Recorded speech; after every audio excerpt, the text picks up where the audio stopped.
ये पुष्प देख रहे हैं आप?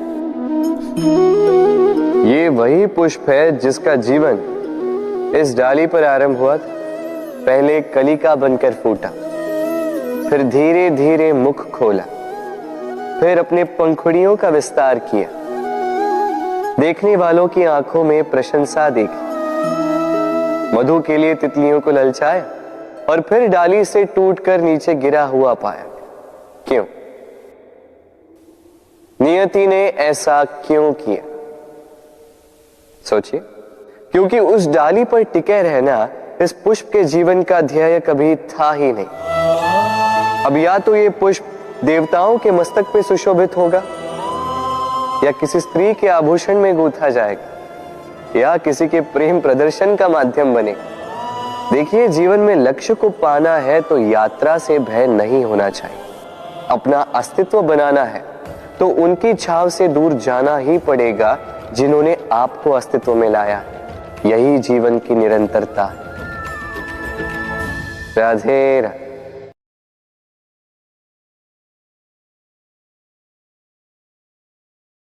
होता है, सागर का जल खारा होता है और किसी नाले का जल दुर्गंध से भरा।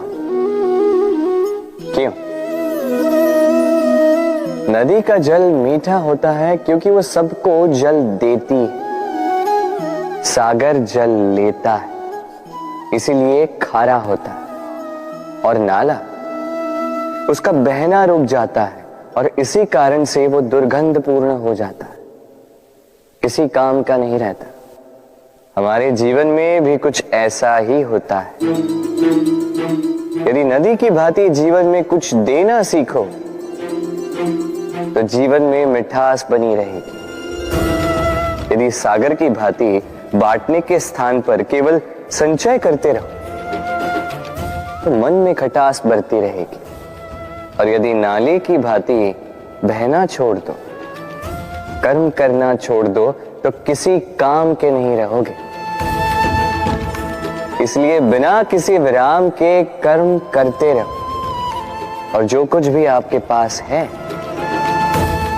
उसे बांटना सीखो।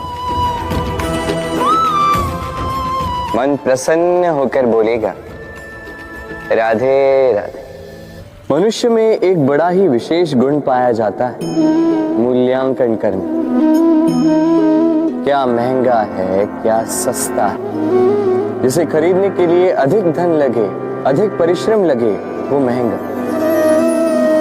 जिसे खरीदने के लिए कम धन, कम परिश्रम लगे, वो सस्ता।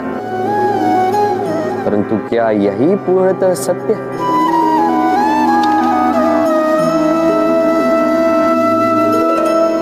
अब आपके सामने एक पात्र है जिसमें जल भरा है और एक सोने का सिक्का।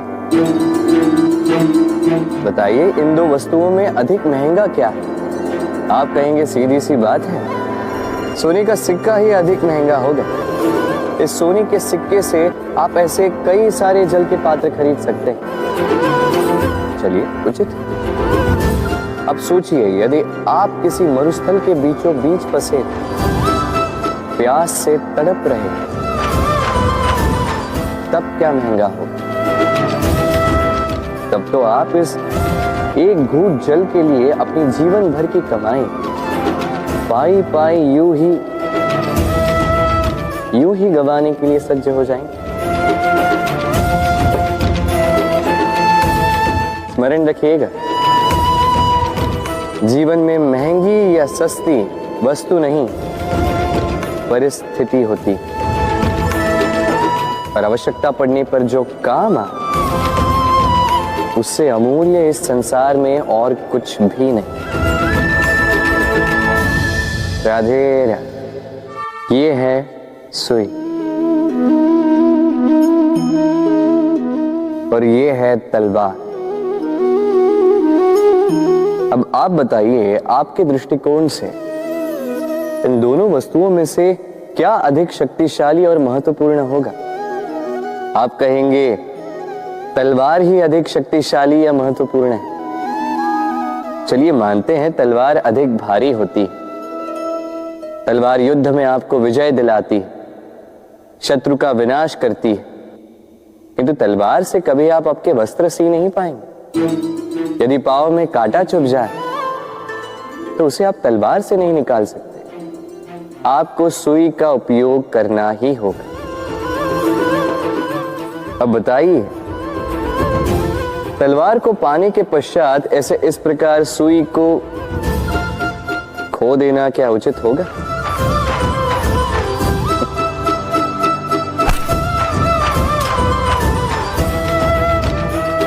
इसी प्रकार जीवन में संपन्न मित्र पाने के पश्चात आपके उन मित्रों को ना खोइए जो कम संपन्न हो, दरिद्र हो, क्योंकि वो आपके साथ तब थे जब आप कुछ भी नहीं थे, और आवश्यकता पड़ने पर वही आपके काम आने वाले हैं, संपन्न मित्र नहीं। तो जिससे प्रीत की है उससे मीत निभाई, चित आनंद से जागे।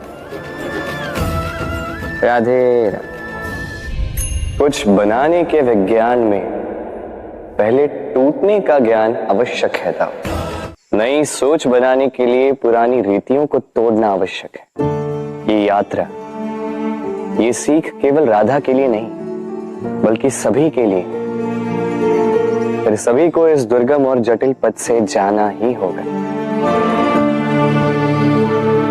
मनुष्य भावनाओं में बहकर कभी कभी ऐसे अनुचित निर्णय ले लेता है जिसके कारण वो जीवन भर पश्चाताप करता है, किंतु जब कुछ खो कर पाता है उसे वो सहेज कर रखता है। बबूल का पेड़ कितना विशाल होता है, पीपल का पेड़ भी विशाल होता है, किंतु क्या आपने कभी सोचा है क्यों बबूल के पेड़ को काट के उसका उपयोग किया जाता है और क्यों पीपल के पेड़ को पूजा जाता है? इसलिए क्योंकि पीपल का पेड़ उसके नीचे बैठे पथिक को छाया देता है, अपनी डाली पर असंख्य पंछियों को बसेरा देता है, किसी को कांटे चुभाकर दूर नहीं करता बल्कि उसे शीतल छाया देकर उसकी थकान हर लेता। इस संसार में यदि आपको सम्मान पाना है तो पीपल की भांति ही बनना होगा। कुछ देना सीख, आनंद, सुख, शीतलता बांटना सीखो, और कांटों की भांति कभी किसी को कष्ट ना दो। सम्मान स्वयं चल के आपके पास आएगा और मन प्रसन्न होकर बोलेगा राधे राधे। हम सब ये मानते हैं कि हमें जीवन में कभी न कभी किसी न किसी स्थान पर प्रेम होता ही, फिर चाहे वो माता पिता को संतान से हो, ज्ञानी को ज्ञान से हो, किसी कलाकार को कला से हो, आदि इत्यादि। किंतु क्या वास्तव में ये प्रेम ही है? मोह भी तो हो सकता है। अब आप पूछेंगे कि प्रेम और मोह में अंतर क्या? अंतर है बंधन का, जो आपको बांधे वो मोह है, प्रेम नहीं। प्रेम वो जो आपको मुक्त कर विकास की ओर भेजे। चलो आपको एक उदाहरण देता हूं। कुछ माता पिता अपनी संतान को किसी अन्य नगर में पढ़ने के लिए भेज नहीं पाते, अपनी संतान को उसके मित्रों के साथ खेलने के लिए भेज नहीं पाते, चिंतित रहते हैं कि कहीं उनकी संतान को पीड़ा ना पहुंचे, और इसीलिए उसे बांध के रखते हैं। ये प्रेम नहीं है, ये मोह है। क्योंकि यदि ये प्रेम होता तो वो चाहते कि संतान माता पिता की छांव से बाहर निकलकर इस संसार को देखे, उसे समझे, उससे ज्ञान ले, अपनी अनुभवों से सीखकर अपना स्वयं का एक व्यक्तित्व बनाए। स्मरण रखिएगा, मोह से भय पैदा होता है और प्रेम से केवल आनंद। इसीलिए बांधिए मत, मुक्त कीजिए, क्योंकि यही प्रेम है। राधे राधे। संसार में संबंध बहुत ही महत्वपूर्ण होते हैं। अब प्रश्न ये उठता है कि संबंध कैसे होने चाहिए। संबंध शब्द के प्रारंभ में ही सम शब्द आता है। सम अर्थात समानता। तो किसी के साथ संबंध निभाते हुए इतना मत झुकिए कि उठने के लिए किसी के सहारे की आवश्यकता पड़ जाए। स्मरण रखिएगा, जो झुकाना चाहे वो कभी संबंध निभा नहीं पाएगा। संबंध उसी के साथ जोड़ी जो आपको समान माने, आपको सम्मान दे, क्योंकि सम्मान से ही संबंध पनपेगा और बढ़ेगा। राधे राधे। कभी सोचा है जब माता संतान को जन्म देती है तो क्या होता है? 9 माह का गर्भ, प्रसव की तीव्र पीड़ा। कहते हैं ये पीड़ा इतनी भयंकर होती है कि मानो जैसे संतान के जन्म के साथ माता को भी एक नया जन्म मिल जाता है, और इस जन्म के साथ अंत होता है माता की पीड़ा। किंतु यदि आप दृष्टिकोण बदलकर देखें तो आप ये समझेंगे कि पीड़ा का ये अंत एक अपार आनंद का प्रारंभ है। आरंभ संतान का, और संतान माता पिता के लिए सुख का प्रारंभ है। जीवन के साथ भी यही होता है। हम कभी कभी किसी संबंध या किसी स्थिति के पीड़ादायक अंत के कारण इतने विचलित हो जाते हैं कि उस आनंदमयी प्रारंभ को देख ही नहीं पाते। स्मरण रखिएगा, पीड़ा आनंद के प्रारंभ का लक्षण। राधे राधे। व्यक्ति के सर पर जब क्रोध चढ़ जाता है तो उसे सत्य और असत्य के बीच का ज्ञान नहीं होता। क्रोध उसकी दृष्टि को धुंधला कर देता है और फिर उसके पश्चात केवल माया और कपट ही उसे आगे का मार्ग दिखलाता है। अपने स्वार्थ की सिद्धि के लिए अग्नि क्या करती है? जलाती है। फिर चाहे वो लकड़ी हो, कोयला हो, वस्त्र हो, जो भी आप अग्नि में डालोगे वो भस्म हो जाएगा। किंतु सोना, यदि आप सोने को अग्नि में डालोगे तो वो कुंदन बनकर अपना अस्तित्व निखार लेता है। यदि आप लोहे को ताप दो तो वो फौलाद बन जाता है। क्यों होता है ऐसा? क्योंकि उनके भीतर की अग्नि उनको जलाने वाली अग्नि से अधिक तीक्ष्ण होती। ये अग्नि है निश्चय की, ये अग्नि है पवित्रता की। यदि आपका निश्चय दृढ़ हो, आपके विचार पावन हो, तो कुंदन बनकर निकलोगे, फौलाद बनकर निखरोगे, भीतर से बल पाओगे और कोई आपके साथ अनिष्ट नहीं कर पाएगा। राधे राधे। व्यक्ति का जीवन क्या है? अब आप कहेंगे जन्म और मृत्यु के बीच का समय। और मृत्यु कब होती है? जब व्यक्ति श्वास लेना छोड़ दे, हाथ पांव चलाना छोड़ दे, सोचना छोड़ दे। ऐसा नहीं। देखिए, जल की मृत्यु तब नहीं होती जब वो सूख जाती। जल की मृत्यु तब होती है जब वो प्यास बुझाना बंद कर देती है। सूर्य की मृत्यु तब नहीं होती जब उस पर ग्रहण लग जाए या जब सूर्यास्त हो जाए। सूर्य की मृत्यु तब होती है जब वो भविष्य में इस संसार के जीवों को प्रकाश की आशा देना छोड़ दे। उसी प्रकार मनुष्य का अंत, उसकी मृत्यु तब होती है जब उसके भीतर की करुणा का अंत हो जाए। करुणा वो भाव है जो मनुष्य को मनुष्य बनाए रखती है, जो एक मनुष्य को किसी और मनुष्य का कष्ट, उसकी आवश्यकता का अनुभव कराती है, जो उसे बल देती है किसी और की सहायता करने के लिए, उसे पात्र बनाती है इस सृष्टि का नियंता बनने के लिए। देखिए, संसार में मृत्यु केवल एक बार होती तो उससे पूर्व क्यों मरना, इस करुणा को क्यों मारना।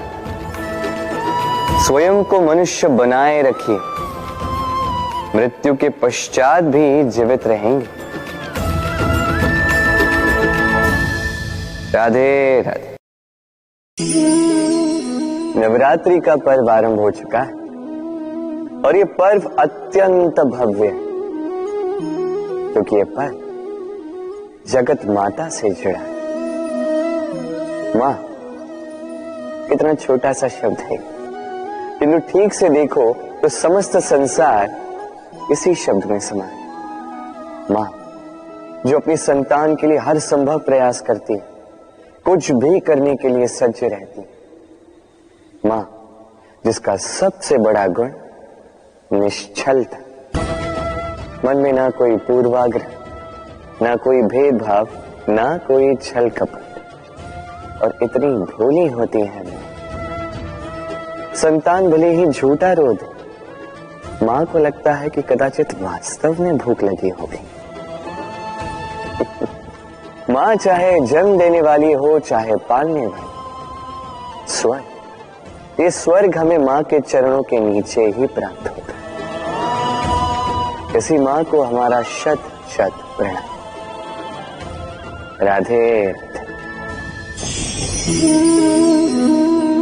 सहनशीलता मां का दूसरा सबसे बड़ा गुण। कहते हैं कि धरती से अधिक सहनशील और कोई नहीं। उसे खोदने के पश्चात भी धरती हमें फसल देती है, किंतु मां, ये मां धरती से कम सहनशील नहीं।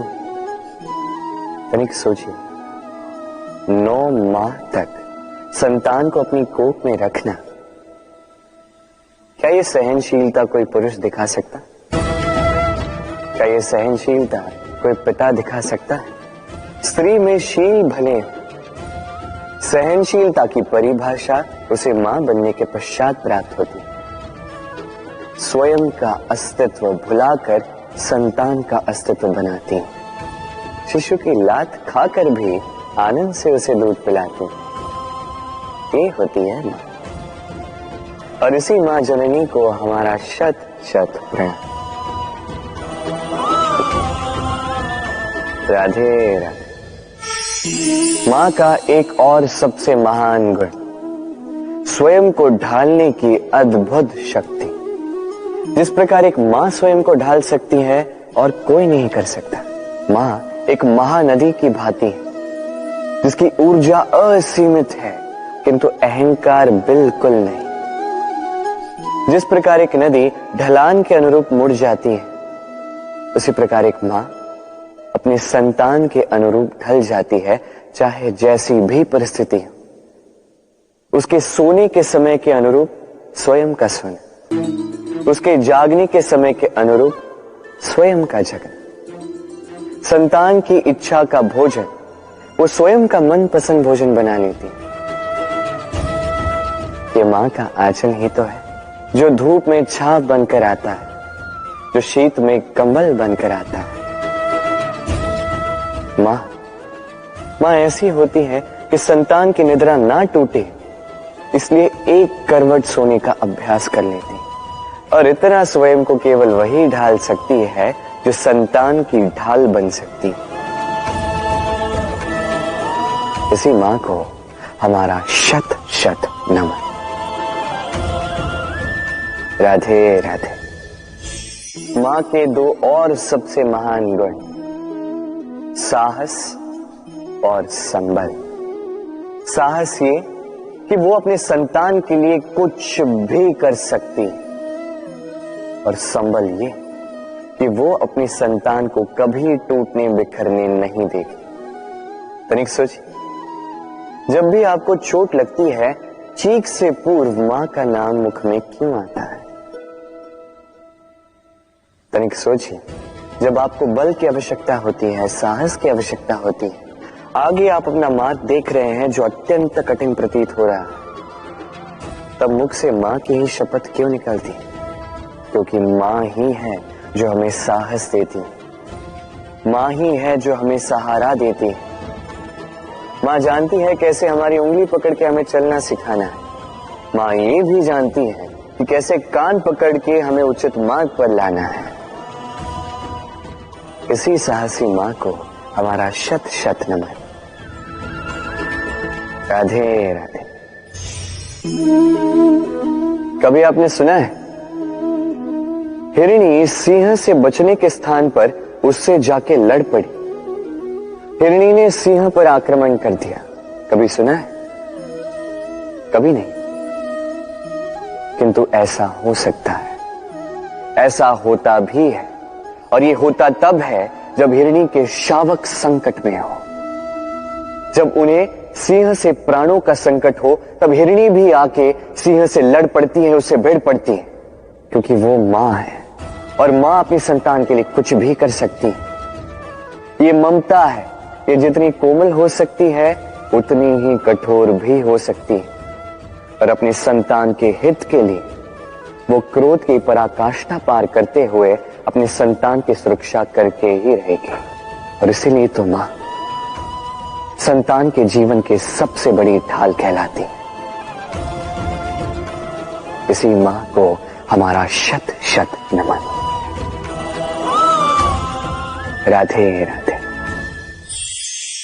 करुणा, करुणा वो भाव है जिससे संसार के सारे भाव जन्म लेते हैं, और ये समस्त संसार ये मां से जन्म लेता है। मां वो व्यक्ति है जो करुणा का सागर है। संतान को देखकर ही समझ जाती है कि उसकी विडंबना क्या है, उसकी आवश्यकता क्या है।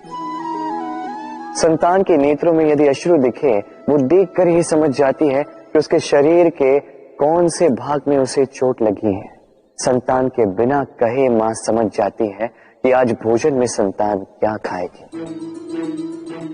ये होती है मां। मां करुणा का सबसे बड़ा रूप है। और आज के युग में मनुष्य जो है थोड़ा भी आगे क्यों ना निकल जाए, मां को तो पीछे ही छोड़ देता है, मां को भूल ही जाता है। ये भूल आप कभी ना करें, कभी ना करें, क्योंकि मां वो करुणा है जो यदि आपके जीवन से चली गई उसके पश्चात आप जीवन अवश्य जिएंगे, किंतु कभी जीवन जी नहीं पाएंगे। उसके पश्चात आपके जीवन से आपका ये मूल्यांकन, आपके जीवन से करुणा का ये भाव, ये भी आप खो दोगे। आपकी मां सबसे अधिक महत्वपूर्ण है। यदि मां को खो दिया तो समझ लीजिए सब कुछ खो दिया। इसलिए मां को सदैव स्मरण रखिए, सदैव उसे प्रेम दीजिए, और मेरे साथ कहें राधे राधे। आज विजयदशमी, वो दिन है जब श्री राम ने रावण का वध किया। वो दिन है जब श्री राम ने लंका पर विजय प्राप्त की। लोग कहते हैं कि ये अच्छाई की बुराई पर विजय का प्रतीक है। इसे देखने का एक और रूप भी है। जी हां, ये प्रेम के विजय का भी प्रतीक है, ये परिवार के विजय का भी प्रतीक है। आपको तो ज्ञात होगा ही कि रावण महाज्ञानी था, महाशक्तिशाली था, महादेव का परम भक्त था रावण। अब जो व्यक्ति कैलाश पर्वत उठा सकता था, वो व्यक्ति स्वयं एक कटे हुए वृक्ष की भांति श्री राम के चरणों में गिरा हुआ था। क्यों? क्योंकि राम के साथ लक्ष्मण था, वही रावण के साथ विभीषण भी नहीं था।